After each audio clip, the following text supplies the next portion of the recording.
Happy Monday, everybody. Hope you're having a good day today so far, and I hope you're having had a good weekend. So I'm recording this on Sunday. I usually record my Monday podcast on a Sunday, and I am super excited about starting my new job tomorrow. Last night, my mom took me to go get a really nice new outfit to wear. Like I said, I put this on Twitter that the dress code is business casual, but because I don't dress up, so I don't really have anything like that. I have a few things, but it's going to have to be recycled for the week until I get paid so I can go buy a few more things to wear. But she bought me this really cute, it's like an orangish, tannish color, I guess. I'm not really sure how to describe it. And it's got little gold cacti all over it. I don't know. Out of all the blouses that I looked at when we went to Marshall's, that was the only one that stuck out to me. And I was like, oh, I love this. And so I had to get it.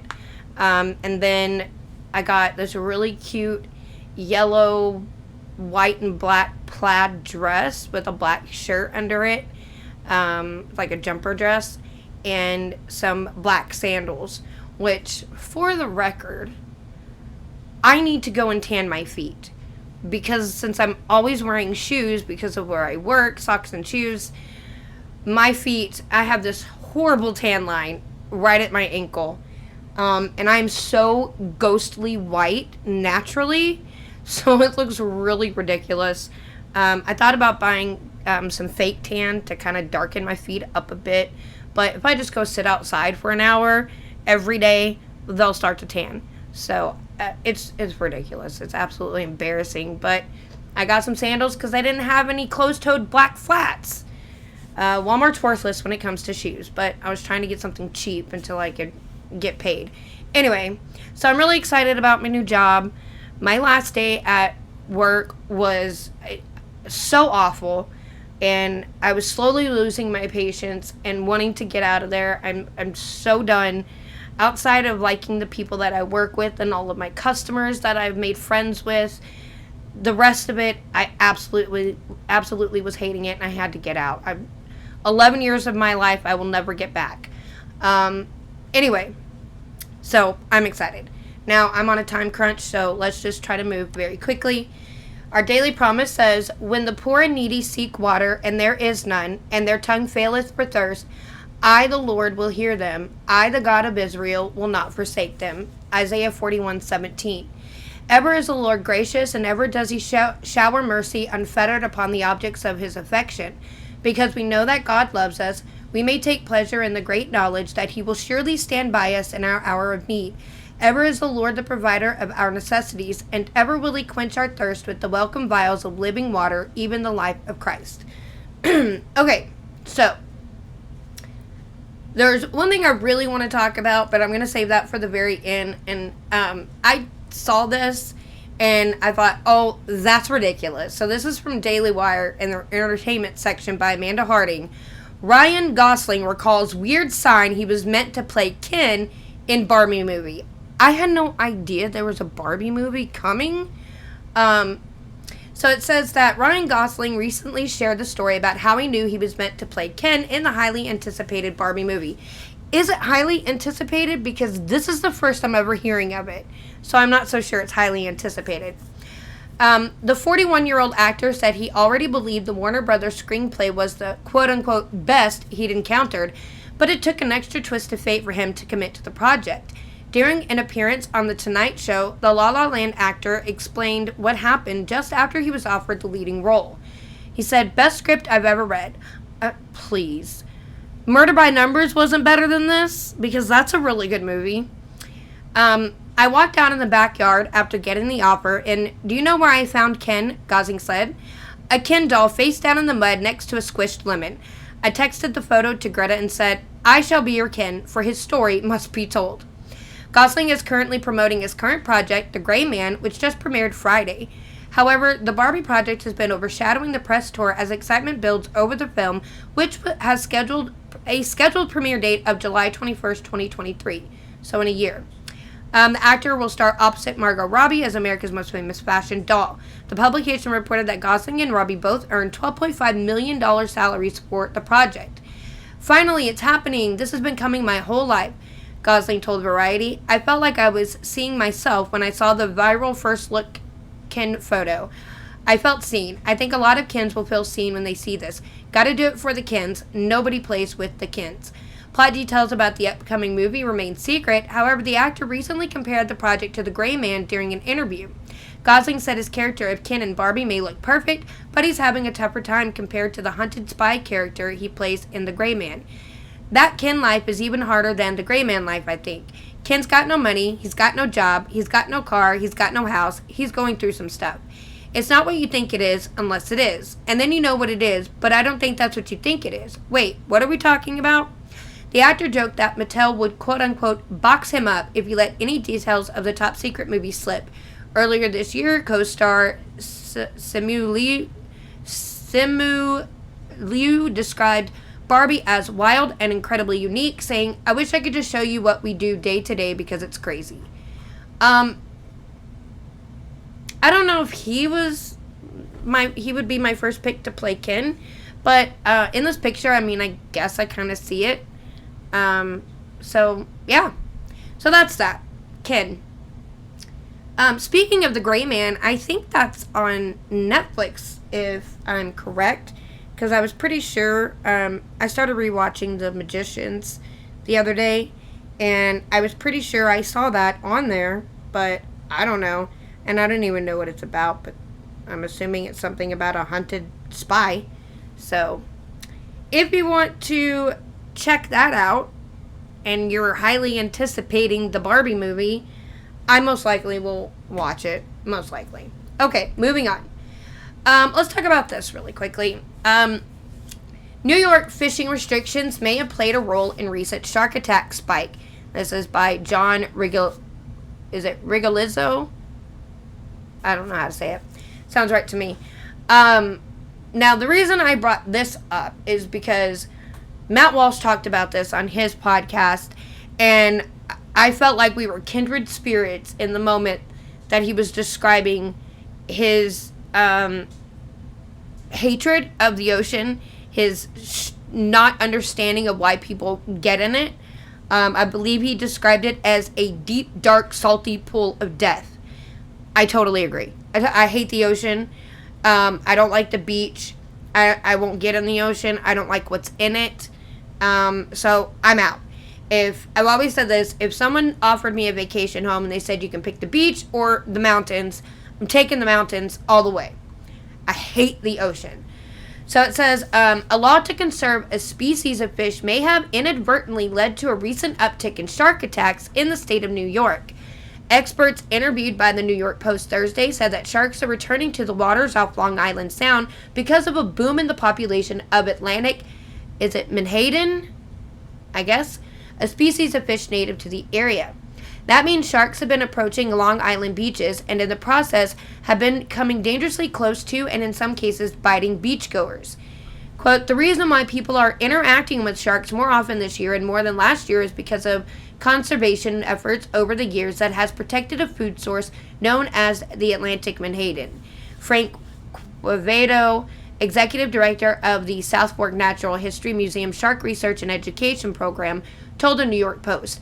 He said, if there's a school of menhaden or a bait fish close to shore and sharks are feeding on that, they're going to fight any way they can or shove other fish out of the way to feed on that food source. So if people are in the middle of that frenzy, they're going to get bitten, and that's what happens. I'm going to also point this out, like Matt pointed out. The reason why people are interacting with sharks. People are not interacting with sharks. They're being attacked by sharks, okay? Let's call it what it is. They're attacks. They may be mild attacks, little nibble attacks, or massive attacks that kill you, but they're attacks. They are not interactions. Interactions would be you purposefully go and swim with the sharks so you can get up close and personal. People are not expecting to interact with sharks when they go to the beach normally.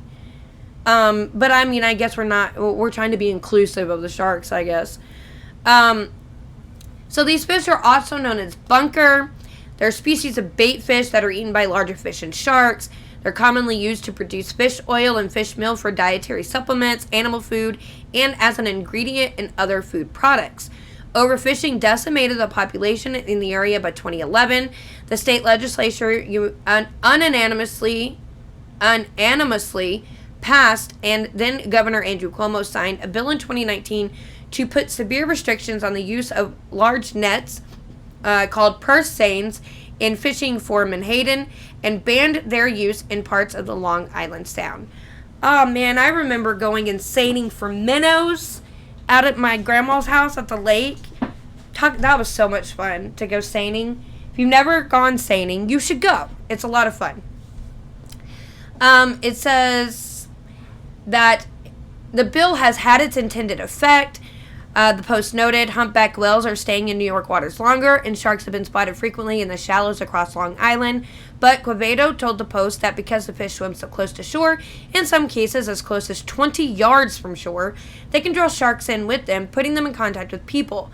6 beachgoers have already been victims of shark attacks so far this summer. A 16-year-old surfer was the latest victim. He was bitten in the waters of Fire Island Wednesday. So 6 already this summer, and summer's about almost halfway through, I guess. And they say that you're more likely to be struck by lightning than you are to be attacked by a shark. Well, tell that to the 6 people that have been attacked by sharks so far this summer, honestly. I don't understand the appeal of the ocean. Do I think it's beautiful when you see the really blue see-through colored waters? Yes. I think the ocean can be absolutely beautiful, but I also think it can be absolutely deadly, and my chances of getting attacked by anything in there are 0 if I don't get in it. I'll go out on a boat, whatever, but I don't understand the appeal of swimming in the ocean. I truly, truly don't. So that's that. Moving on. Nope.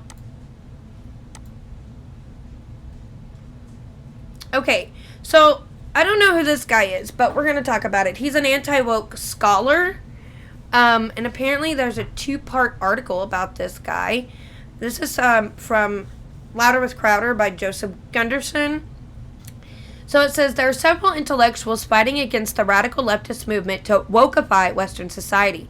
Dr. Jordan Peterson comes to mind, Dr. Gad Saad, and Dr. John McWhorter as well, but one voice seems to be a little louder. Dr. James Lindsay is meeting the problem more head-on and putting the radical Marxists on their heels as he works diligently to combat the destruction of Western civilization, the decimation of our freedoms, and the takeover by totalitarians who would thrust the world into a communist dystopia, and I was able to speak with this man recently. So, quote, we have this naive belief in America that freedom and the Constitution are just going to work, and I don't think that we have that luxury at present. That's under threat. It should, but I don't think we're actually operating in business as usual United States of America anymore, and haven't been for a little while. Okay, so he was asked, could you please explain for those in our audience who don't know how you became rather famous as the sort of anti-woke academic? It really started with the grievance studies affair in earnest. So in 2017 and 18, or you could even say the very end of 2016 into 17, myself and a colleague, Peter Boghossian,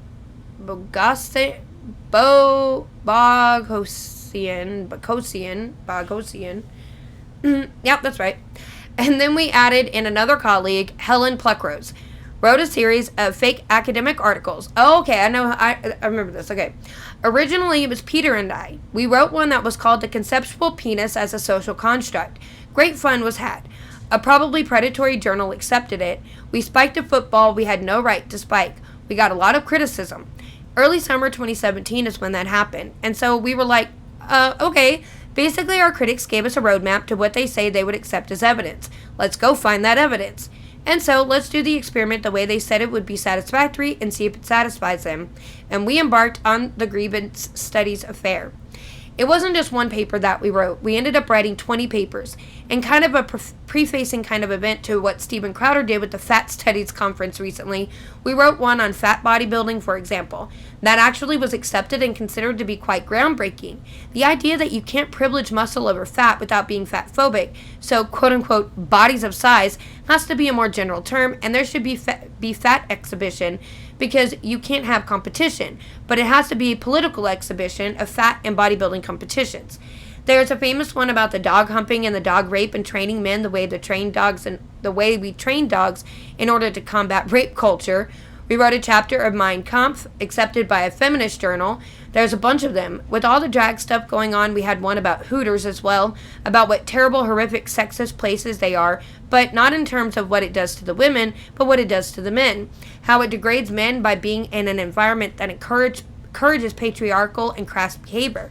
Conquest-driven behavior, I think, is how we framed it. In the midst of writing all of those papers, obviously we were submitting them, we were getting peer-reviewed feedback, and in the midst of reading that feedback, at one point we were so horrified by what the peer reviewers told us that Helen and I particularly decided that the world has to know about this. Peter had some other projects and was torn between the two, but this led us to go down the road of writing cynical theories, at which point we've got this huge body of research we did to write the fake papers. We took it in a more serious direction to write cynical theories, and at that point I figured I was all the way in, and somebody had to continue to expose this stuff at the level to break through their language, and so I took that mantle upon myself and created new discourses. The way that I sort of became this academic was that, in essence, I dove in. I realized it was a significant problem worth dedicating a lot of time and energy to, and then I was not satisfied that I had the full account yet, and I'm only just getting close to thinking I have a pretty full account of what's going on here. Okay, so was there any of this woke nonsense in mathematics while you completed your doctorate or while you were working in academia? Okay, so he talks about, when he was in university, when he was getting his doctorate. So none of this stuff was really happening. So I don't know if that's really important. You covered several strains of critical theory and cynical theories, but wrote specifically about critical race theory and race Marxism. Do you believe this is the greatest threat at present? No, when I finished the cynical theories and I started to build out new discourses, I walked into one of those hypothetical or whatever magical rooms that has 5 doors in front of you, and it's like, pick a door. Because there's critical race theory, there's the queer and gender theory, there's the post-colonial thing, there's the fat, there's these different doors. The fat studies is too niche and stupid. No, that's not the door. Which door do I pick? And I happened to be reading Robin DiAngelo at the time, and partly what stuck out for me with Robin DiAngelo was that it was very simple and accessible, where queer theory seemed very mysterious and difficult. I was under the impression that queer theory was too weird to mainstream very quickly, whereas critical race theory was already mainstreaming. This was before George Floyd, by the way. This would have been 2019. And what I noticed reading DiAngelo was she held a million specialized terms that started with the word white. White talk, white silence, white humility, white whatever. I don't think humility is one of them. Racial humility is one of her concepts. I thought this is going to be comprehensible to people as an entry point to explain just how egregious their way of thinking is. It's like the white scapegoating is extremely clear, and just the proliferation of terms, white fragility, white privilege, white this, white that, white mathematics, white logic. This sticks out as something alarming, and it's also more comprehensible for me to be able to get into, kind of assessing how deeply do I understand these things and where they've come from. Okay, so that's what he did on that. So he says there are kind of 2 big picture things that have to take place to be able to combat it. One is accountability systems, and what I mean is, who is the teacher, the administrator, the school, whatever, accountable to? Namely, right now, the answer is probably due to its funding, both state and federal government, and thus the United Nations. If through the federal government. Do we want that accountability structure? No, that has to be changed completely. So bills like the Every Student Succeeds Act has to be repealed or rethought or retold, if I could read, completely to change that accountability structure. The second thing is the accreditation pipeline, which would also include accrediting teachers, in other words, licensure. That actually has to be opened up, where everybody is talking about school choice to give money to parents to open up the possibilities for their kids to go to different schools. What people are not talking about and should be thinking a lot more about is the ability to send people who want to become teachers to alternative schooling programs and be able to come out licensed as a teacher. Right now, you have to go through a Marxist indoctrination. Whether it sticks or not is another question, but you have to go through one in order to be licensed as a school teacher or administrator.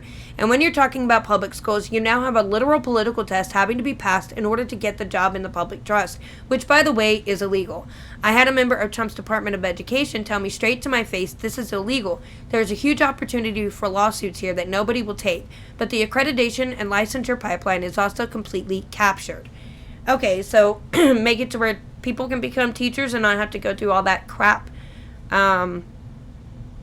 So that's it. So basically, they wrote a bunch of these fake papers, and they got published and peer-reviewed, and people thought they were real, and now they're exposing it for all it is. But then he talks about how the Marxists think that they're building heaven on earth, right? So, as promised, here's a second and final part of my tremendous interview with Dr. James Lindsay. So, we're not going to read all of it. But it says, do you believe the DEI, CRT, and queering of the children are all being orchestrated by a particular group or a complicated web of people without a designated leader? He said, I think it's probably closer to the second of those things, but I don't think that the number of heads is as many as people fear. And certainly, for example, if BlackRock alone lost the ability to do proxy voting or something like that with their stocks, or if ESG was found to violate, as Attorney General are starting to give guidance, fiduciary trust, it's easy for a corporation to turn around and sue over being forced into ESG compliance all of a sudden. A lot of this stuff is going to start to collapse very, very quickly. So you have a relatively small group of people who have that much power, that much of a hand on the wheel. Schwab and whoever the top brass over at the World Economic Forum, that's one. The leaders of the World Bank, that's another. The UN is a weird entity. How it's binding to anything is not at all clear to me, so I can't answer about that. Bill Gates has his hand somewhere up there. Some of these other foundations are big enough to where you have to start asking questions. Rockefeller Foundation, Tides Foundation, these huge big money interests, and I'm just naming two, not to leave any of the others out. There are plenty. We can name the Open Society Foundation, so Soros has hands on the wheel as well, although his hands are different. He's kind of frenemies with these people, but yeah, there's a relatively small number of people. Larry Fink, of course, I shouldn't have left him out. Whoever it is on the board at Vanguard, because nobody knows who that is, which is its own huge mystery. What about the numerous individuals who we know are linked to these organizations and are serving in the government? Should they be targeted too? Yes, but much less. But still, yes is the answer. So knocking out Trudeau doesn't achieve very much because they're going to stick another one of their puppets in there. But flipping Trudeau because he thinks he's a rat who's going to go to prison to betray them, in other words, to spill his guts about all of it because, hey, you know what? Justin will give you amnesty. We'll fly you home to Cuba or whatever. We'll give you all the protection you need for the rest of your life. All you have to do is tell us what's really going on here, and you're out scot-free. That comes when the conditions are such that it looks like this thing might topple. They say that's when the rats start jumping ship. So targeting them and making the pressure be on them so that decision weighs more and more heavily on their mind all the time. Yeah, I agree with that too. So, let's talk, like John Kerry and Al Gore, they're never going to give up any information whatsoever, but keeping the pressure on especially the weaker of the puppets, because this is how you knock down a cartel. This is what we're dealing with. This is how RICO works. You start with lower level guys, you bring them in, you make a deal, you get them to talk, you go for higher level guy, you bring them in, you make a deal, you get them to talk, like the dominoes until you get the head. This is how you knock down a cartel. I agree. I think that's a really good thing to do. You spoke on a separate occasion about the creation of the useless class, but if the goal is the Marxist utopia, how will production occur if the lower classes are made literally useless? He says there will be lots of production. Robots. Robots will do the production for the vast majority of the people. This is actually the vision that they have that they're afraid of. That they're afraid of it. It is that automation is reaching a point using AI and some other technology to power it to where 80% of the population will not be employable because it's not only cheaper and easier, but safer and less, in a sense, dehumanizing to have robots do everything. So you should look up, when you get the chance, the Qingdao port in China. The Qingdao port is the most efficient port on earth, and it has 0 employees, and it can unload container ships and get all of the pieces either to rail or truck with 0 employees. 0 people, 4 times more efficiently than the next most efficient port on the planet. And so this is a place where previously maybe 10,000 Chinese would have been employed. 0, not 2, 0. somewhere in an office, then the next most efficient port on somewhere in an office, somewhere they have somebody overseeing and watching in case something happens. So the production is going to be done by machines in the Marxist utopia. Now this is actually kind of goes back even to Marx. He thought we were going to get to the point where technology would be sufficient, where all the hard work is being done by machines for him. Now it's AI-infused robots. And the big issue, if you actually listen to, say, Yuval Noah Harari from the World Economic Forum, or you listen to even Klaus Schwab, or you read Klaus Schwab's books, what do they say? The term quote-unquote useless class is not my invention. That's Yuval Noah Harari's word actually for them. As much as 75 to 80% of the world's population will be unemployable because there will be no labor jobs left. Even agriculture will be done by robots and machines with a very small number, maybe of overseers, but when AI is sufficient, you won't need that anyway. All basic production and all basic manufacturing and all basic distribution will be done by AI, and so that creates a vast class, as Yuval Noah Harari has also called them, of so-called quote-unquote useless eaters. And so what you do with the useless eaters, well, you break up an entirely new system that generates enough profit to justify basically paying them to subsist in some kind of minimalistic way where they're going to be moderately happy, but maybe try not to produce more babies. And then through something like a universal basic income program that gives you the sense that you're buying and selling things, but it's all sort of fake. This is part of why they're so bent on the idea of sustainability. They actually want to get people to think about having, consuming, and doing less because the belief within late Marxism, so Marxism is the second half of the 20th century going forward, has been that Marx actually talked about this, but it's really become prominent to their theory after they accepted in the 20th century, 1940 to 70s-ish, Marxists bit the bitter pill and accepted, quote, capitalism delivers the goods, end quote. That's a direct quote. That's a phrase they use. It allows people to build a better life. It delivers the goods. But what they said is that one of the reasons this is bad, and they had a number of reasons, is that it does so in a way that is not sustainable. If, say, the machines are taking care of all your basic needs, so nobody has to do basic needs stuff, well, not everybody can be a creative, so people have to make up goods and services that nobody actually needs. They have to knit little fancy can koozies and things that actual people, nobody needs this, dog beds. Like, your dog doesn't need a bed, right? All these little things, and people are going to make it, and it's all personalized. So you're spending lots of energy to make useless products, and when that whole economy fills out, then you have to make another layer of even faker economy that produces stuff that even fewer people need for even less stuff. And eventually, their incorrect belief is that this is an inherently unsustainable project that will collapse under its own weight because it gets faker and faker and faker and heavier as you go. And so when you have now a large number of people displaced from work in a very short time through automation, you have a lot of basic needs are met. Other needs will seem as though they are basic needs, and then those needs will have to be met, and nobody can live without them. And then other needs above those will seem like they're basic needs, and those will have to be met, and nobody can live without them. And eventually, it's just too much to keep going, and you're going to drain all of the material resources of the planet trying to satisfy people's needs for baubles, gadgets, plastic. That's the words that they use, that nobody actually needs. And so it's an inherently unsustainable program. Okay. Anyway, if you want to read the rest of this, I just thought it was interesting. Everything that he's looking into, all of the exposing that he's doing. It is actually very interesting. I did read through some of it before starting up recording today, but I recommend reading it. I'll put the link in the description. It's actually really good. Okay, now, what I want to talk about now, this is the last thing I'm going to talk about, and it's probably going to take up the rest of our time. What's going on with Evan Rachel Wood and Marilyn Manson. And I feel like it's another Amber Heard type of thing. You can check out Legal Mindset on YouTube, and he's talked about some. And there was also, I can't remember her name, but her link is listed in the description of Legal Mindset's video about Marilyn Manson. Colonel Kurtz, maybe? Colonel Kurtz, I believe, with a Z. Okay, so check them out. She has a really good video kind of going over everything and explaining all of it. So if you don't know, Evan Rachel Wood has accused Marilyn Manson, or aka Brian Warner, of rape and sexual abuse. I'll have to bleep that out for YouTube. There's a documentary about her. And really, we're coming to find out that it's probably not true. Or I wouldn't say, I'm going to say probably because I can't be 100% sure. But the way things are looking, it looks to be lies.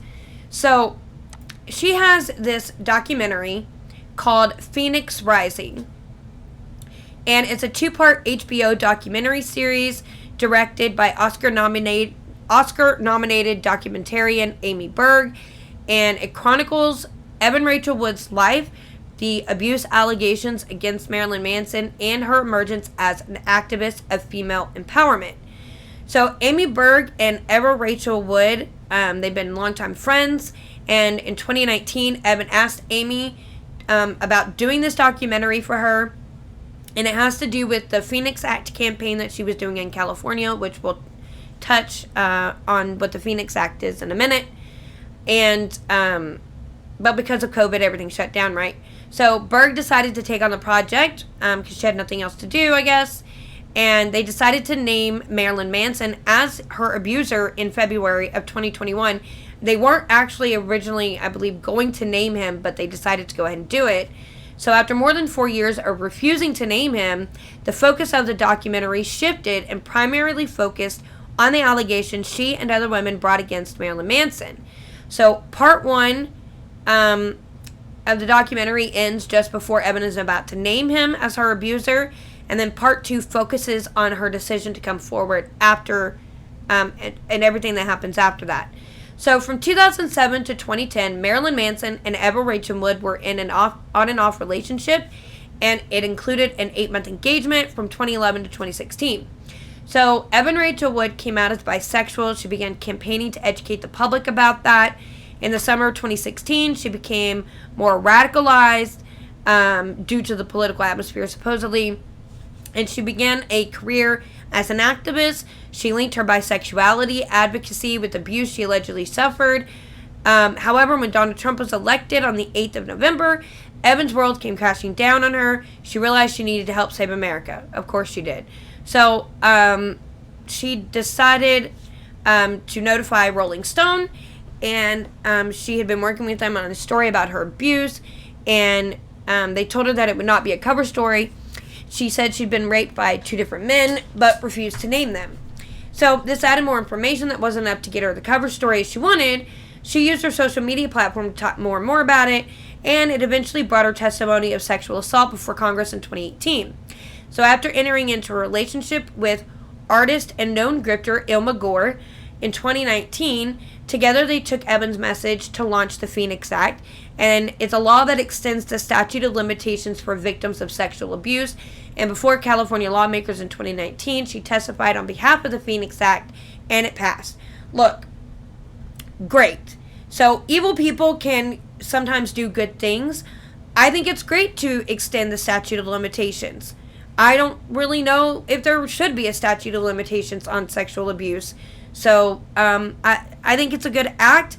I don't know what's all in it, but the premise of it is decent, but it probably has stuff in it that's probably very terrible. I haven't looked into it. But regardless of that, the premise of extending that, I think, is a good thing. So her message begins with a simple premise and can be summed up in one line. All men are raised to be rapists, and all women are raised to be raped. Ridiculous.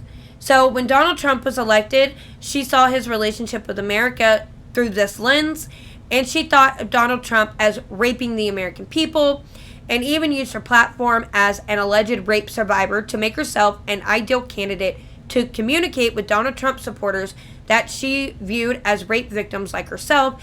And in the early days when she talked about her alleged abuse, she spoke of her alleged abuser primarily as an analogy of Donald Trump.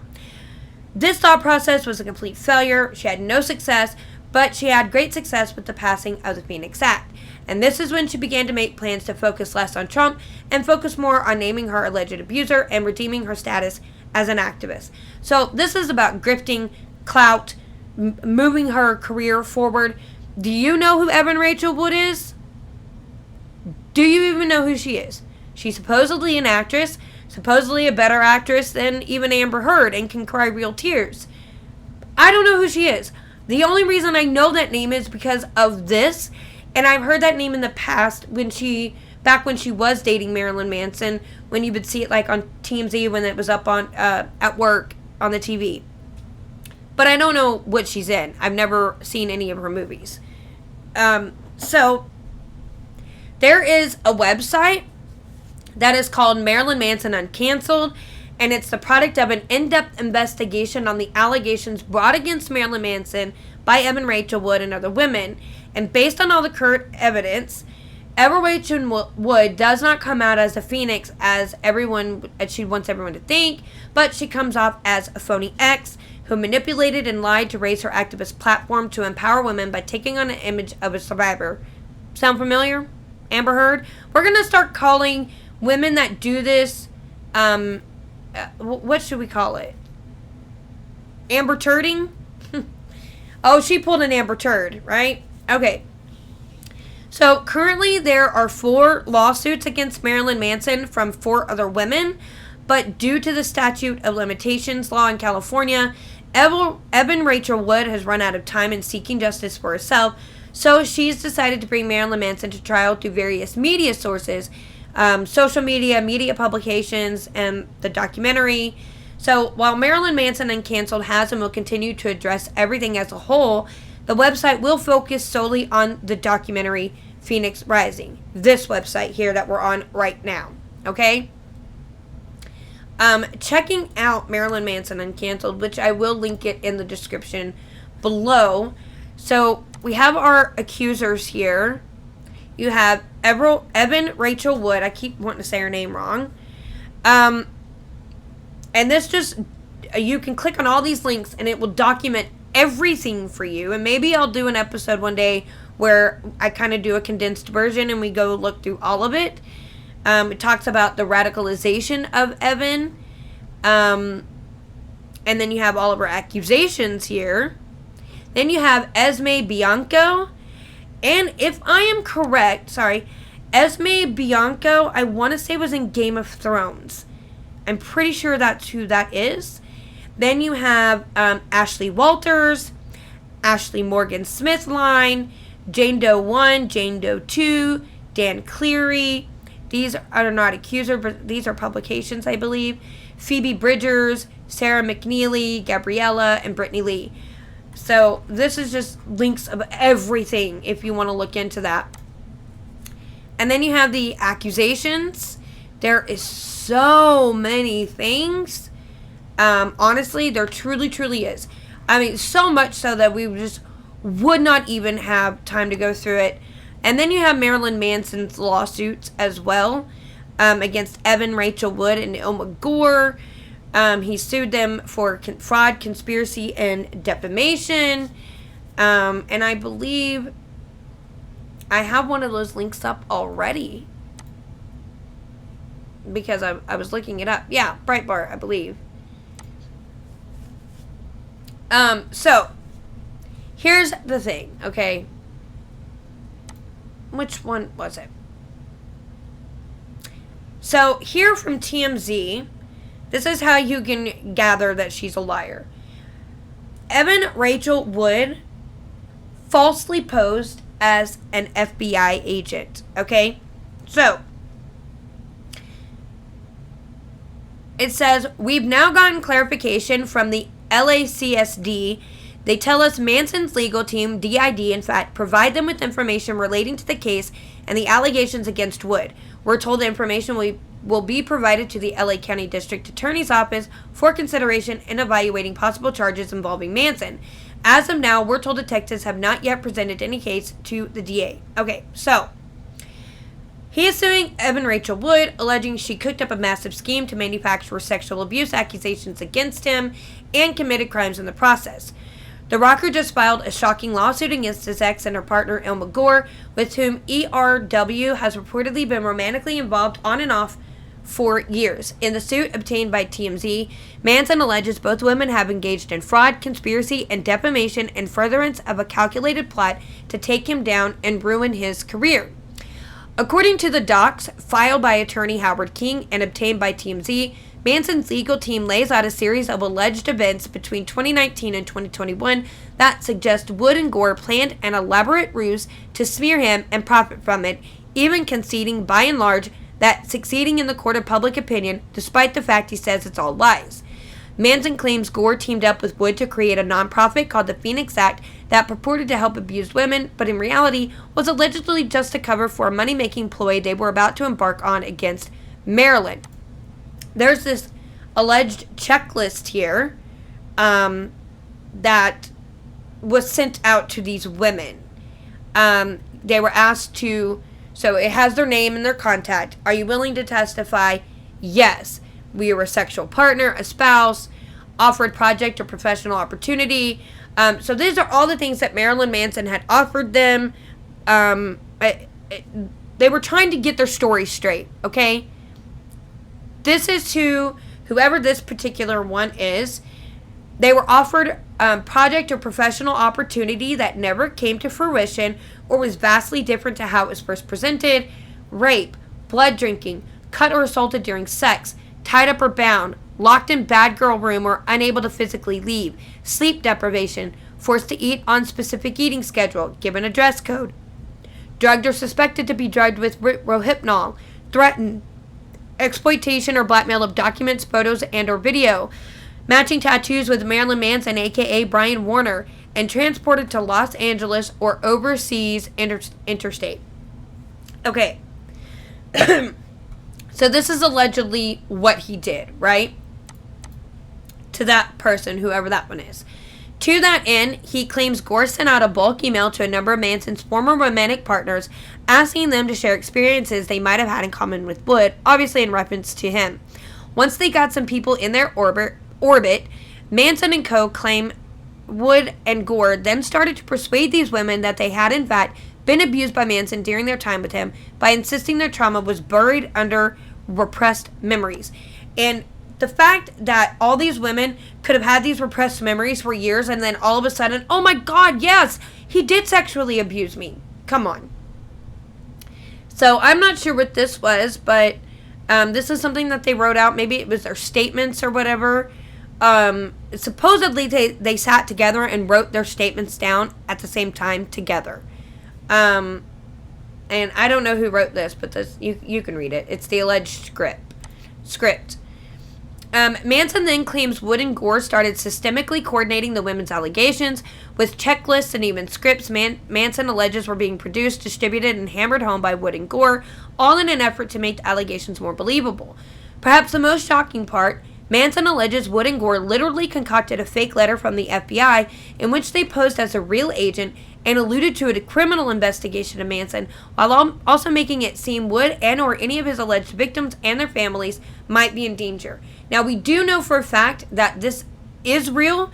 They did actually make up a fake FBI letter and signed a real FBI agent's name to it, and that also she presented this in court, family court, when she was going through something with her baby's father. And she used this fake letter that they wrote to convince the judge that her and her son were in danger, and that's why they needed to leave the state. Okay. So, to whom it may concern, please be advised that Miss Evan Rachel Wood is a key witness in connection to a criminal investigation in Los Angeles, California, involving an international and well-known public figure. The safety of Miss Wood, her family, other victims, and their families are of the utmost concern during this time.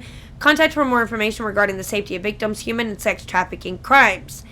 It has the Federal Violent Crimes Department, Deputy District Attorney, Special Victims Bureau. So all of this is fake, right? They said that Wood and Gore forged the agent's signature, who Manson says later confirmed she never wrote it, and then distributed among alleged victims as well as media members. Of course, Manson has since fallen in the crosshairs of the LA County Sheriff's Department, which carried out a very real raid of his home last year. But as far as any FBI probe, Manson and co. say that's total BS and that Wood and Gore were trying to drum up hysteria. Manson claims that Gore actually created fake email accounts to pose as him and then fabricated correspondence full of compromising content, including pornographic materials, threats, admissions, etc. Manson says were explicitly being exchanged as if it was him to further make it seem like he was a monster and to plant quote-unquote evidence that he left a damning paper trail. Manson says none of that stuff is real. Other crimes Manson claims Gore committed: alleged hacking of personal computer files and social media accounts he runs, as well as the unauthorized use of his social security number. Gore swatted him last February, or he claims Gore swatted him last February, calling in an emergency while posing as a concerned friend of his. Not just that, but he says the fact that paparazzi captured all this fuss in the midst of Wood going public with her accusations against him is no coincidence, and was also likely coordinated by Wood and Gore. Finally, Manson alleges that Gore, working in unison with Wood, slandered him by making up a story that he'd featured a minor in a short film from the 90s and that the flick included child pornography. He flatly denies the claim, insisting the woman was 22 at the time, a fact he says Gore was well aware of when pushing the tale about alleged child abuse. Manson wants damages and a court order preventing Wood and Gore from continuing on with their conduct. Now, I want to say this, okay? Look past the weirdness of this man. He is weird. I think he does some demonic things. I think he may be mentally skewed. But looking past all of that, you don't have the right to falsely accuse somebody of horrific crimes, to get them in trouble, to build up your fame and clout and grip on them and get money. You don't have that right. Just because he's a weirdo does not make him a sexual abuser. I know some people will look at him and say, oh, of course he did that kind of stuff. I mean, come on, he's a weirdo. Well, we don't know his personal life. He does things for shock value. And I am not condoning it. I think that he shouldn't do half the stuff that he does. But it's a shock value thing. He's a provocateur. That doesn't mean that he rapes women and abuses them or that he's violent. In fact, he may be one of the nicest guys that you've ever met. And if you go read Rose McGowan's autobiography, she speaks very highly of him and says that he was a very, very nice man, very sweet, very kind, was never violent, never hurt her, never mistreated her or abused her. Dita Von Teese says the same things, says he's a very smart, intelligent man. Okay, great. And so it's like another Amber Heard thing. And like I'm telling you, if you go watch the YouTube videos that really go through and in depth about what's going on, you will see that their stories fall apart and that they are most likely lying about the abuse and the alleged crimes that he committed against them. It's very hard to believe that he actually did it when it all starts falling apart like that.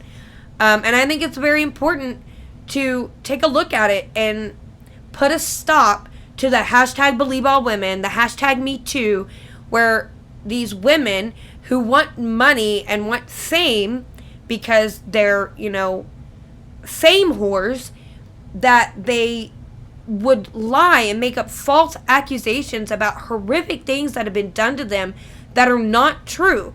Because when you're constantly having women fake these things, the next time a woman comes forward and it's real, people are going to be less likely to believe them, especially if it's someone that's really high profile being accused, because of the Amber Heards and the Evan Rachel Woods and the Ilma Gores. People are going to have a harder time believing these stories because of all the fake ones that have come out for people to gain fame and money. So we really have to not give them that opportunity to do stuff like that. It is going to, down the road, take away from real victims that do choose to come forward. That's what I think. And I think we need to be very careful of that. And I don't think that that we should automatically assume that he does things like that because of the way he looks or the music he makes. I don't think that we should be doing that. So, I'm going to keep an eye on it. I think I am going to put together a video where we go through this website here and kind of look into everything on there some of the most serious allegations and defamations that's going on. But I do know that the trials most likely won't take place for a couple of years. Some have already been dismissed, some of the lawsuits. But I think this one that he has filed against Ilma Gore and Evan Rachel Wood won't happen for a couple of years. At least that's what I'm hearing. And no way of knowing whether it'll be televised or not. If it is, I'm definitely going to watch it, and I'm sure Nick Rekieta is going to stream it if it is. So yeah, I think that I will get together with this website and put some things together and go a little more in depth into what's going on, because I'm sick and tired of women lying about men and making up all of these fake stories. I'm tired of that, and I think it puts a bad rap on women who aren't like that, and it makes men more suspicious of all women. It shouldn't, but I mean, that's just how the human psyche works. And I think that's why you see a lot of guys not approaching women, not wanting to date, not wanting to get married, because of this. They're afraid of this happening. Their lives being ruined because of lies being told by the women they were with. It's a very dangerous precedent to be setting, and we really need to get to the bottom of it and put a stop to it. So I am going to be a part of that movement of hashtag some women are liars. So yeah. Anyway, I think I'm going to end the episode here, and I hope you had a good time hanging out with me. Please go to my YouTube channel, subscribe, hit the notification bell, go check out all my other videos and stuff. I'm trying not to get taken down over there. Again, I've been up for, this will be my second one since I got banned. You can go to my Rumble channel, subscribe there, that would be great. You can leave me comments, you can write me. My link tree is in the description. You can get to my social media accounts. I am most active on Twitter, so you can check me out there and talk to me there if you want to. If you have any ideas of things to talk about, let me know. You can email me. I think my email is in there, gottasay21@gmail.com. And yeah, just come be a part of my community. I'm trying to build it up. If you haven't been here before, you'll know that I had a podcast through Anchor that was being distributed out, and it had been going for a year, and it was doing pretty decently, and then all of a sudden they deleted it because I had supposedly hateful content in my podcast. And so I lost all of that hard work for a year. So I'm really trying. So all of your support means a lot to me, so I really, really do appreciate it. And I hope you have a good rest of your day, and I will see you back here next week. And, keep up with my Twitter if you want to know how my new job is going. Anyway, I hope you have a good rest of your day, and God bless.